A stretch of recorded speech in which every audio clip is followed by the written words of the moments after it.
Welcome to my YouTube channel learn physics easy. मैं हूँ रेखा, आपकी फ़िज़िक्स मेंटोर, और हम यहाँ पर पढ़ने वाले हैं क्लास 11th की फ़िज़िक्स। स्टूडेंट्स, सबसे पहले मैं उन सभी स्टूडेंट्स को कॉन्ग्रेचुलेट करना चाहती हूँ। उनके बोर्ड एग्ज़ाम में 10th क्लास में आप लोगों ने बहुत मेहनत की, बहुत अच्छे मार्क्स लेके आए हैं और आपने कुछ सोच समझ कर ही साइंस स्ट्रीम को रखा होगा।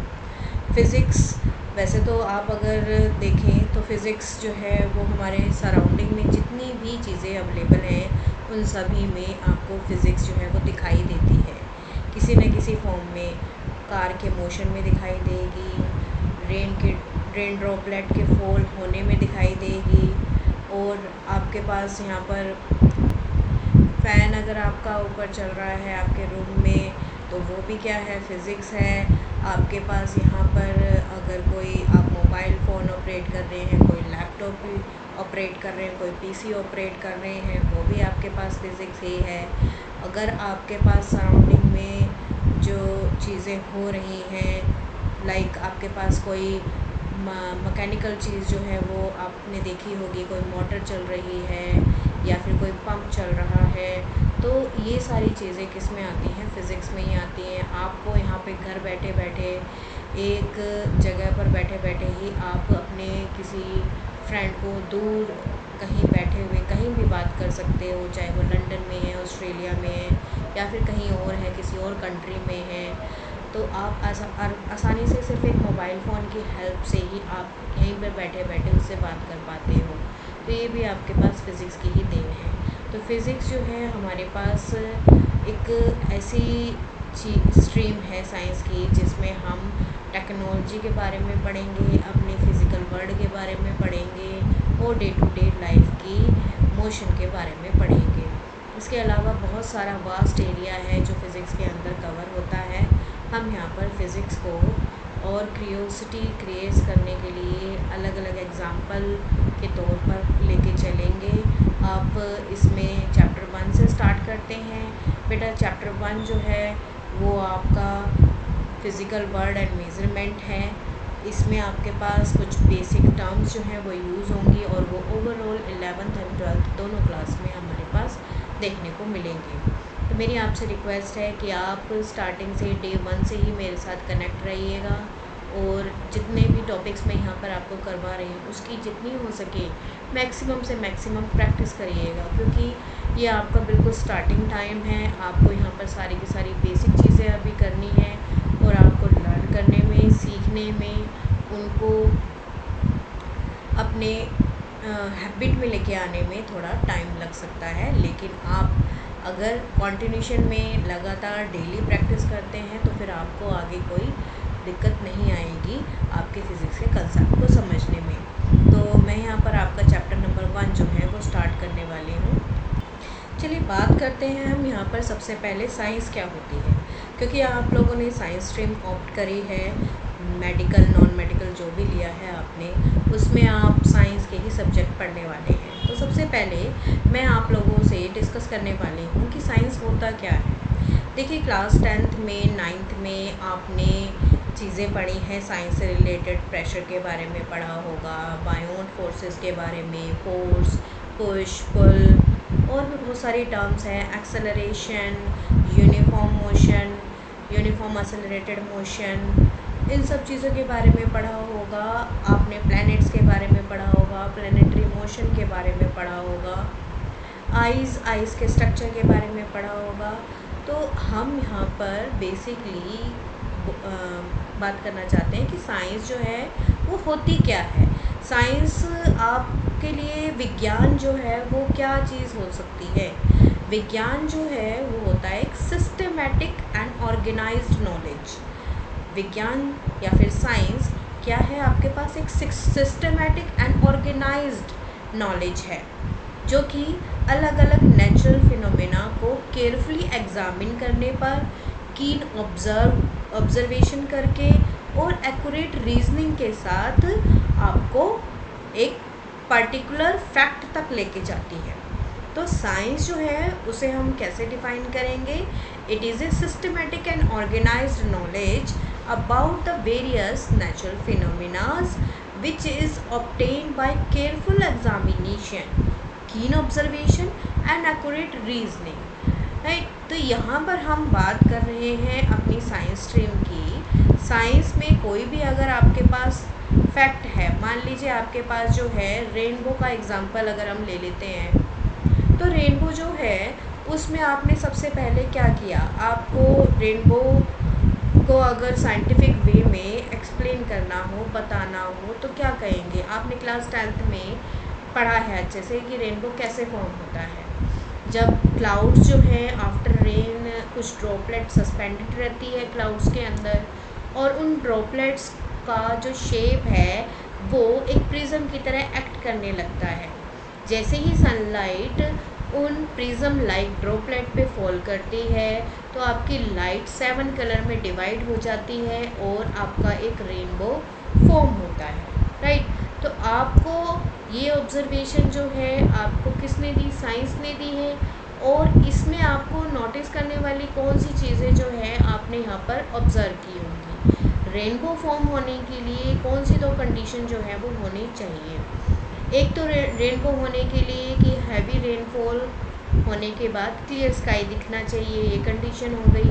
उसके बाद अगर सन राइज हो रहा है, सन अगर कहीं से भी आपको दिखाई दे रहा है तो सन जो है वो बैक ऑफ द ऑब्जर्वर होना चाहिए। मान लीजिए रेनबो आपके फ्रंट में हो रहा है तो ऑब्जर्वर के बैक साइड से सनलाइट जो है वो आनी चाहिए।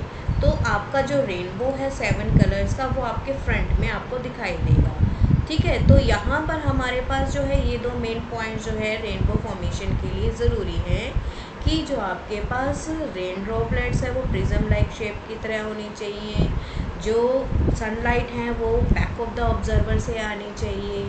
तो यहाँ पर हमने क्या एक सिस्टमेटिक और ऑर्गेनाइज्ड नॉलेज कलेक्ट कर ली, किससे, अपनी प्रैक्टिकल ऑब्जर्वेशन से, एक्सपेरिमेंटल ऑब्जर्वेशन से। हमने एक्सपेरिमेंटली जब बारिश होने के बाद रेनबो को फॉर्म होते देखा तो वो हमारे पास क्या हो गया, एक तरीके से हमने एक्सपेरिमेंटल ऑब्जर्वेशन कर ली है।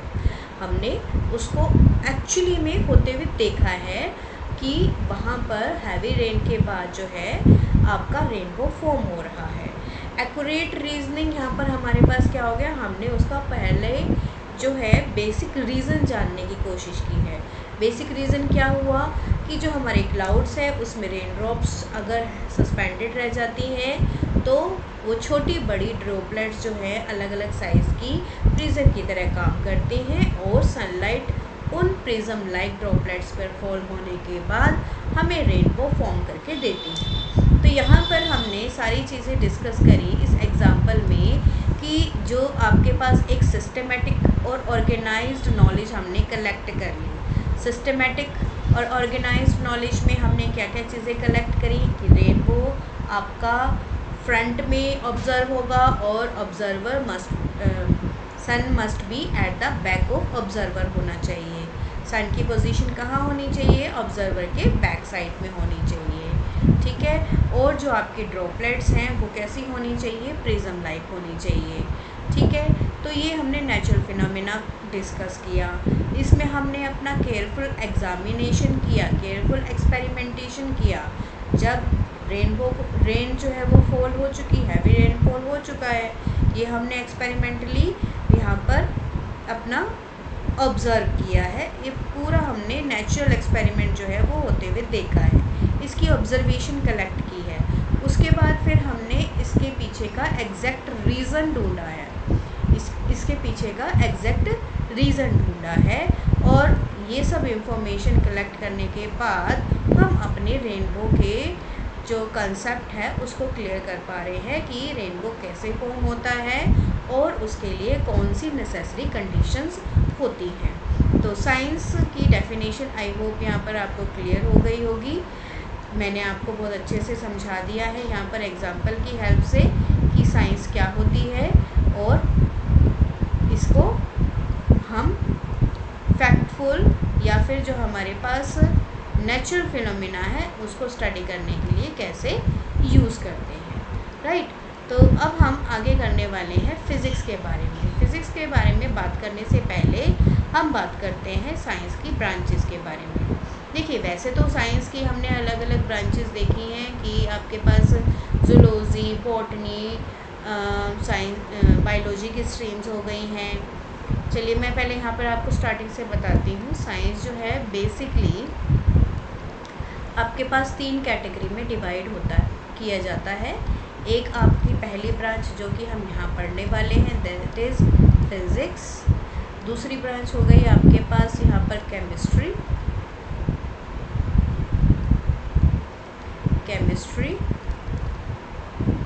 और तीसरी ब्रांच हमारे पास हो गई बायोलॉजी,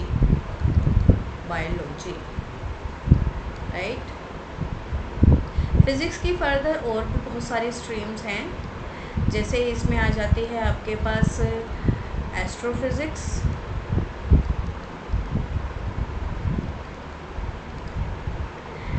इसके अलावा इसमें आ जाती है आपके पास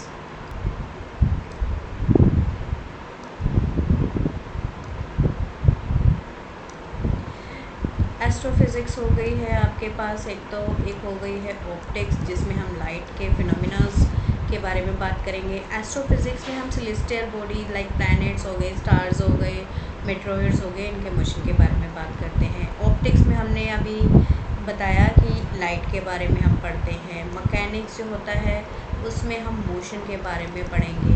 मैकेनिक्स के साथ साथ हमारे पास होती हैं डायनामिक, इसके साथ साथ हमारे पास होती है डायनामिक के अलावा हमारे पास यहाँ पर होती है आपके पास थर्मोडायनेमिक्स भी एक ब्रांच है आपके पास। थर्मोडायनेमिक्स भी फिज़िक्स की एक ब्रांच है। इसके अलावा रिलेटिविटी भी फिज़िक्स की ब्रांच है, तो फिज़िक्स की बहुत सारी ब्रांचेस हैं जिनके बारे में हम 1 बाय 1 चैप्टर वाइज अपनी 11th और 12th क्लास में पढ़ेंगे। इसके अलावा हम अपनी सीनियर क्लासेस में भी पढ़ेंगे। तो हम यहाँ पर अभी बेसिक फ़िज़िक्स के कंसेप्ट को समझकर चलेंगे। तो ये तो मैंने बताया कि फ़िज़िक्स जो है वो अलग अलग ब्रांचेस से कंसिस्ट होता है। ऐसे ही आपके पास जो केमिस्ट्री है वो भी अलग अलग ब्रांचेस से कंसिस्ट होती है। मैं यहाँ पर थोड़ी ही बात करूँगी केमिस्ट्री की और बायोलॉजी के बारे में, क्योंकि मेरा मेन सब्जेक्ट फ़िज़िक्स है, तो मैं फ़िज़िक्स को भी मेन यहाँ पर आगे लेके चलूँगी। केमिस्ट्री जो है वो होती है एक तो आपके पास फिज़िकल केमिस्ट्री, दूसरी होती है आपके पास ऑर्गेनिक केमिस्ट्री,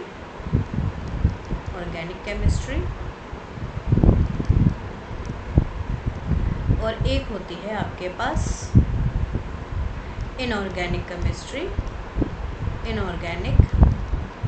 केमिस्ट्री। ये 3 मेन ब्रांचेस जो हैं केमिस्ट्री की कंसीडर होती हैं। ये केमिस्ट्री की ब्रांचेस हो गई, और ये बायोलॉजी की भी क्या है फर्दर ब्रांचेस होती हैं। बायोलॉजी की ब्रांचेस कौन कौन सी हैं? बायोलॉजी की होती है एक botany, zoology,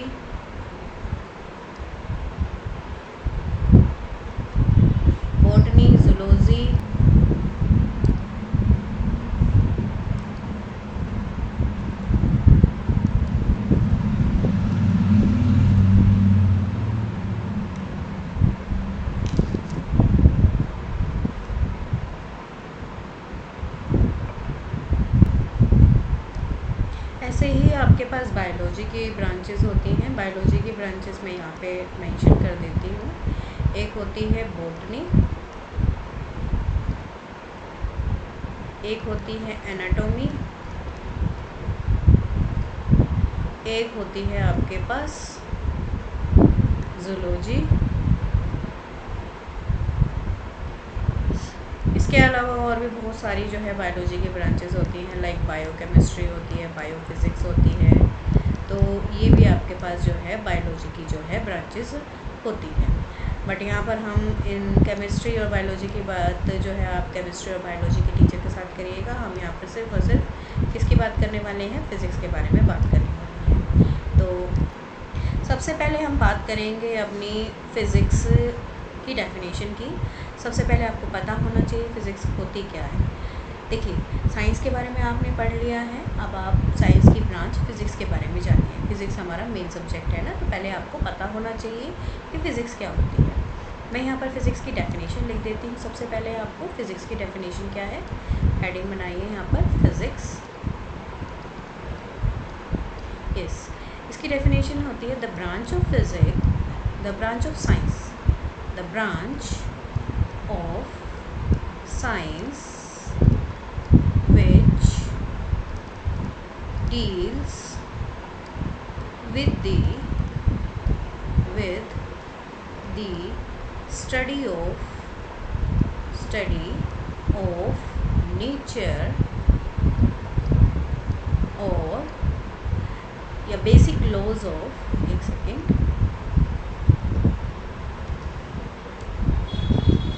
deals with the study of basic laws of nature and natural phenomena. Basic laws of nature and natural phenomena. Basic laws of nature and natural phenomena. Natural phenomena. Right. देखिए, यहाँ पर हम बात कर रहे हैं physics की। Physics science की वो ब्रांच है जिसमें हम नेचर के और नेचुरल फिनोमिनास के बेसिक लॉज के बारे में पढ़ेंगे, राइट। तो फ़िज़िक्स भी हमारे पास डिफरेंट टाइप्स की होती है। कुछ बेसिक टाइप ऑफ फ़िज़िक्स मैं यहाँ पर बता के चलूँगी आपको। वो बेसिक टाइप ऑफ फ़िज़िक्स हमारी कौन कौन सी हैं, यहाँ पर मैं आपके लिए डेफिनेशंस एक दो पॉइंट में आपको क्लियर कर देती हूँ। सबसे पहले यहाँ पर मैं डेफिनेशन लिखने वाली हूँ अपने मैकेनिक्स की। यहाँ पर हेडिंग डाल देते हैं एक some branches of physics. Some branches of physics. Some branches of physics में सबसे पहली हमारी टर्म है that is mechanics. Mechanics physics की वो ब्रांच है जिसमें हम बात करेंगे मोशन की। किसकी बात करेंगे? मोशन की। The branch of physics which deals with the motion of object is called mechanics. Motion of objects में आपके पास कौन कौन से यहाँ पर फिनोमिनाज आ जाएंगे? सबसे पहले मैं डेफिनेशन लिख देती हूँ। The branch of physics, the branch of physics which deals with the study of motion of objects। देखिए, फिज़िक्स की वो ब्रांच साइंस की वो ब्रांच या फिज़िक्स की वो ब्रांच जिसमें हम ऑब्जेक्ट के मोशन के बारे में बात कर रहे हैं। जैसे कार का मोशन हो गया, प्लैनेट का मोशन हो गया, या फिर कोई रॉकेट प्रोपल्शन का मोशन हो गया। रॉकेट नीचे से ऊपर की तरफ जा रहा है, वो भी तो मोशन ही है। और इसके अलावा बहुत सारे फिनोमिना हैं जिसमें हम मोशन के बारे में बात करेंगे। तो मैंने यहाँ पर आपको कुछ एग्जांपल दिए हैं। फॉर एग्ज़ाम्पल के लिए इसमें किस टाइप के मोशन आ जाएंगे? इसमें आ जाएंगे आपके पास, इसमें आ जाएगा पहला मोशन हम लिख देते हैं। फॉर एग्ज़ाम्पल अभी मैंने आपको बताया motion of planets. Motion of planets, इसमें आपके पास लॉ ऑफ ग्रेविटेशन भी आ जाता है। लॉ ऑफ ग्रेविटेशन क्या कहता है कि दो ऑब्जेक्ट चाहे वो मोशन में है चाहे रेस्ट में है, दोनों के बीच में ही ग्रेविटेशनल फोर्स एग्जिस्ट करता है, तो ये भी उसी में आ जाएगा। तो इसमें आप लिख सकते हैं law of gravitation, motion of planet, laws of gravitation. इसके अलावा हमने बताया रॉकेट प्रोपल्शन, इसके अलावा एक दो और एग्जांपल ले सकते हैं हम। वो example rocket propulsion, propagation of sound waves and water waves. Propagation of water waves and sound waves। देखिए ये हमारे पास इसके बेसिक एग्जांपल हमने दे दिए। आप इससे सिंपली जो है आप इसको सिंपली जो है ऐसे याद रख सकते हैं कि अगर हम किसी भी टाइप के मोशन की बात करेंगे, मोशन ऑफ ए मैन करेंगे, मोशन ऑफ ए कार की बात करेंगे, या फिर आपके पास मोशन ऑफ ड्रॉपलेट की बात करेंगे, या फिर आप बात कर रहे हैं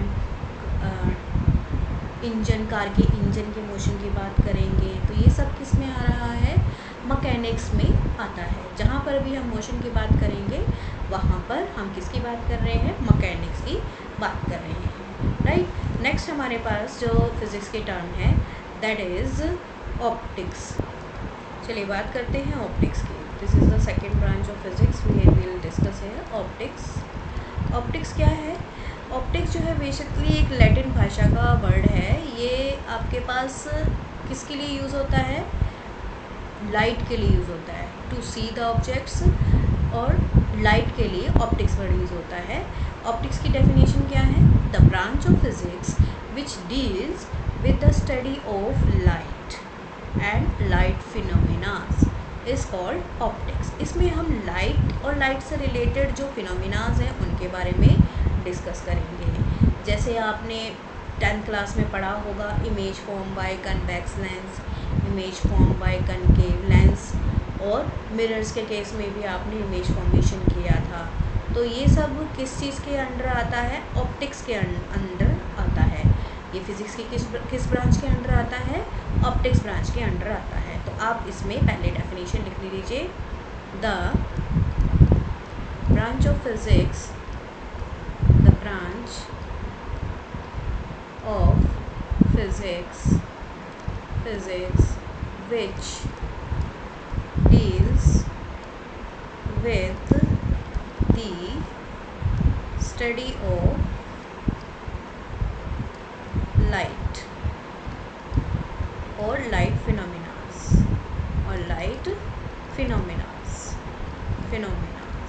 लाइट फिनोमिनास कौन से हो गए? रिफ्रैक्शन, रिफ्लेक्शन, ये सब हमारे पास क्या हो गए? लाइट के फिनोमिनास हो गए, राइट। अब इसमें फॉर एग्जांपल में आपने अभी मैंने आपको बताया है, एग्जांपल में आप क्या लिख सकते हैं? Image formed by convex lens, image formed by convex या कनकेव लेंसेज और मिरर्स, राइट। ये हो गया हमारे पास। इसके अंदर आपके पास ये फिनोमिनास भी आ जाते हैं। मैं आपको लिख देती हूँ रिफ्रैक्शन, रिफ्लेक्शन, और आपके पास इसमें डिस्पर्जन।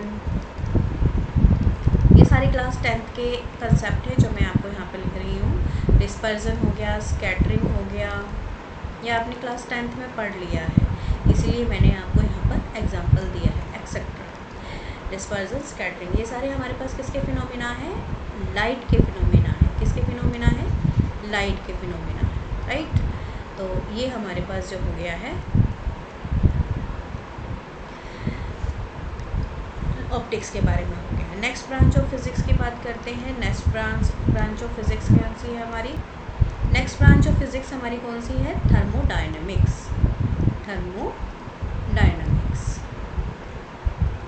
थर्मोडायनेमिक्स क्या है? थर्मो मीन्स होता है हीट, दो वर्ड से मिलकर बना है ये thermodynamics, thermo plus dynamics. Thermo मतलब होता है हीट और डायनामिक मतलब होता है मोशन, राइट। यानी कि जब हम बात कर रहे हैं हीट के मोशन की, तो वो ब्रांच ऑफ फिज़िक्स जिसमें हम मोशन ऑफ हीट और हीट फिनोमिनास के बारे में बात करेंगे, तो वो क्या है हमारे पास? थर्मोडायनेमिक्स है। तो इसको हम डिफाइन कर देते हैं, the branch of physics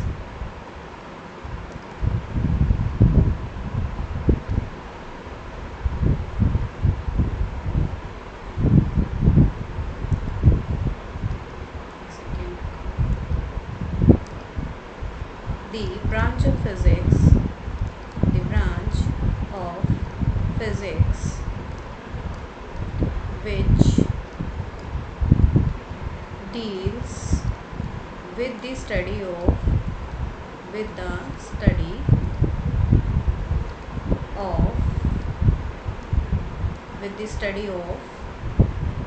heat or heating phenomena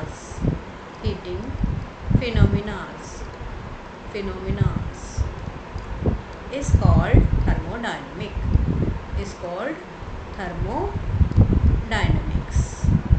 देखिए, इसमें आपके पास एग्जाम्पल के तौर पर क्या आ जाती है? एग्जाम्पल के तौर पर आपका कार का जो एग्जाम्पल है, कार का जो इंजन है, कार इंजन हो गया या बेसिकली कोई भी इंजन हो गया, वो इसके अंडर ही आएगा।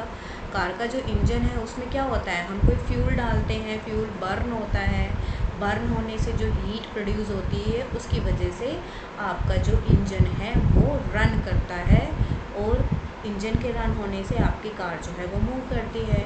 कार इंजन हो गया या किसी भी टाइप का इंजन हो गया, ये इसी के अंडर आता है। और दूसरा हमारे पास क्या है? रेफ्रिजरेटर का जो एग्जांपल है वो भी इसी के अंडर आता है। रेफ्रिजरेटर का example, wait for a minute, यहाँ पर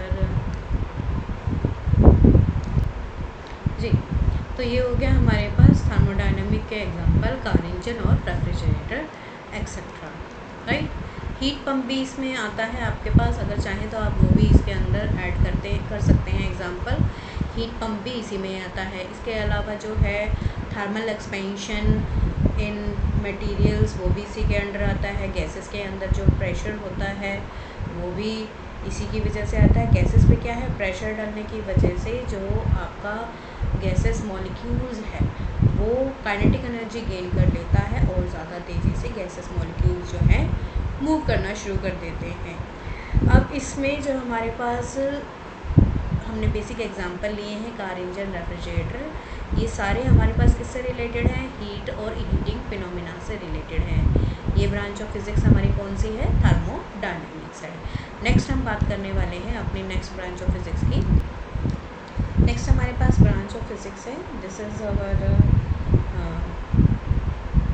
विच टर्म, ये हमारे पास फोर्थ डेफिनेशन होने वाली है, राइट। चलिए, ये हमारे पास फोर्थ डेफिनेशन है। फोर्थ डेफिनेशन हमारे पास है ये इलेक्ट्रोडायनामिक्स। देखिए यहाँ पर इलेक्ट्रोडायनामिक्स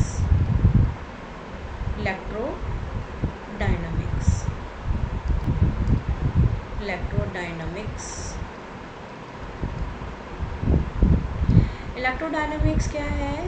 ये इलेक्ट्रिक और मैग्नेटिक फिनोमिनास को कंबाइन करती है।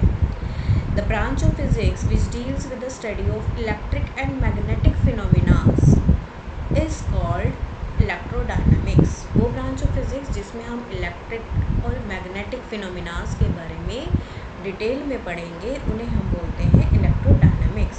तो डेफिनेशन लिख लीजिए, the branch of physics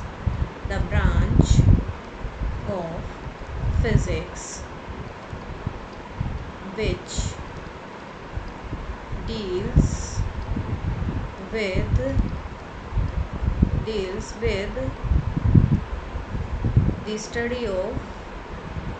with the study of electric and magnetic phenomena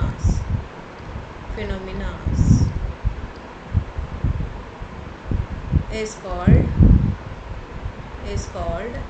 electrodynamics,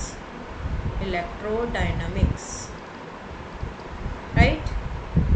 अब इसमें हमारे पास इलेक्ट्रोडायनामिक्स में कौन कौन से एग्जाम्पल आ जाते हैं? इलेक्ट्रोडायनामिक्स में हमारे पास एग्जाम्पल के लिए आपके पास आ जाता है ओस्टर्ड एक्सपेरिमेंट आपने क्लास 10th में किया था, जिसमें आपको इलेक्ट्रिक एंड मैग्नेटिक फील्ड जो है उसकी डायरेक्शन निकालने में हेल्प मिलती है। ओस्टर्ड experiment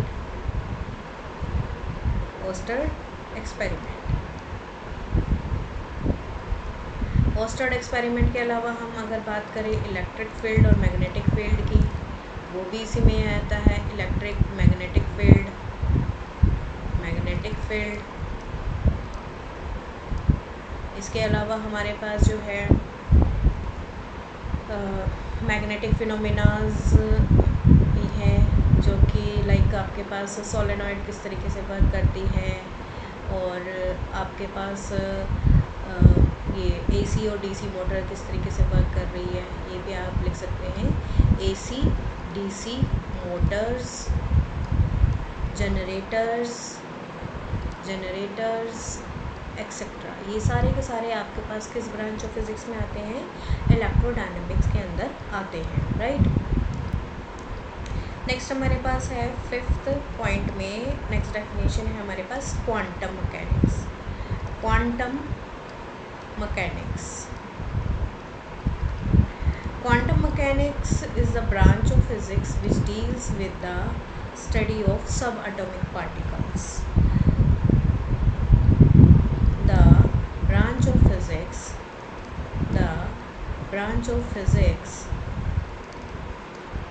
which deals with the study of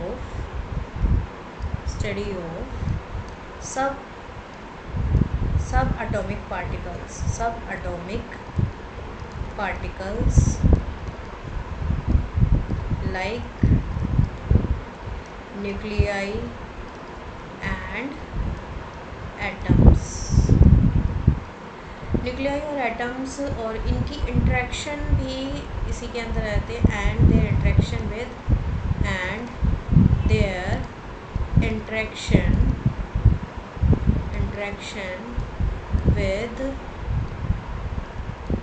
with protons, electrons and other subatomic particles।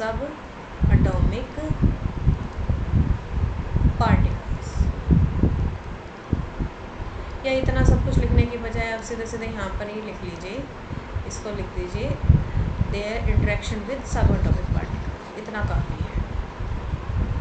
And there interaction with subatomic particles मतलब क्या है? प्रोटॉन इलेक्ट्रॉन की आपस में जो इंटरेक्शन है वो भी किस में आ जाएगी? क्वांटम फिजिक्स के अंदर ही आ जाती है, ठीक है। तो आप इसको लिख दीजिए यहाँ पर, and there interaction with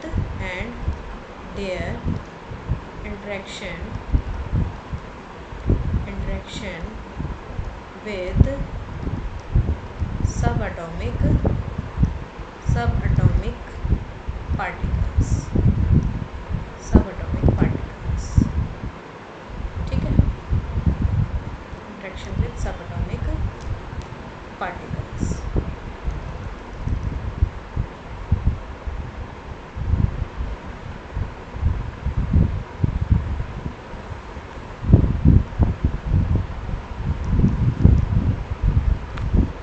right, ये आपके पास सबएटॉमिक पार्टिकल जो है वो इंटरेक्ट करते हैं आपस में एक दूसरे के साथ, ठीक है। ये हमारे पास होगी क्वांटम मैकेनिक्स की डेफिनेशन। फिर से दोहरा देती हूँ मैं। क्वांटम मैकेनिक्स क्या है? The branch of physics which deals with the study of subatomic particles like nuclei and atoms and there interaction with subatomic particles. Nuclei की और एटम्स की आपस में इंटरेक्शन प्लस न्यूक्लियाई और एटम्स की अदर सबएटॉमिक पार्टिकल से जो interaction होती है उसे हम बोलते हैं क्वांटम मैकेनिक्स। चलिए, ये हमने 5 टाइप्स की सब ब्रांचेस ऑफ फिज़िक्स हमने कर लिया है। नेक्स्ट जो हमारे पास हम आगे बढ़ने वाले हैं अपने मेन टॉपिक के साथ बढ़ेंगे। आज की क्लास में हमने सिर्फ कितना जाना है, साइंस क्या होती है, फिज़िक्स क्या होती है, फ़िज़िक्स हमारे पास डेली लाइफ में कहाँ कहाँ देखने को मिलती है, फ़िज़िक्स की साइंस की कितनी ब्रांचेस होती हैं? 3 ब्रांचेस होती हैं। फ़िज़िक्स होती है, केमिस्ट्री होती है, बायोलॉजी होती है, और ये फर्दर बहुत सारे सब पार्ट्स में डिवाइडेड है। यहाँ पर हमने फ़िज़िक्स की 5 टाइप की ब्रांचेस पढ़ी हैं और 5 टाइप के एग्ज़ाम्पल भी किए हैं। इसके अलावा आपके पास और भी टाइप की फ़िज़िक्स होती है, लेकिन अभी हम मेन जो चीज़ें हम 11th और 12th में पढ़ने वाले हैं उससे रिलेटेड बेसिक टर्म्स को जानेंगे। अगर कोई टर्म फिर भी रह गई है तो हम उसे चैप्टर के साथ ही करेंगे, ठीक है। तो अभी यहाँ पर आज की वीडियो में इतना ही। नेक्स्ट वीडियो के लिए फिर कनेक्ट रहिएगा मेरे साथ। मिलते हैं हम अपने नेक्स्ट टॉपिक के साथ अगली वीडियो में।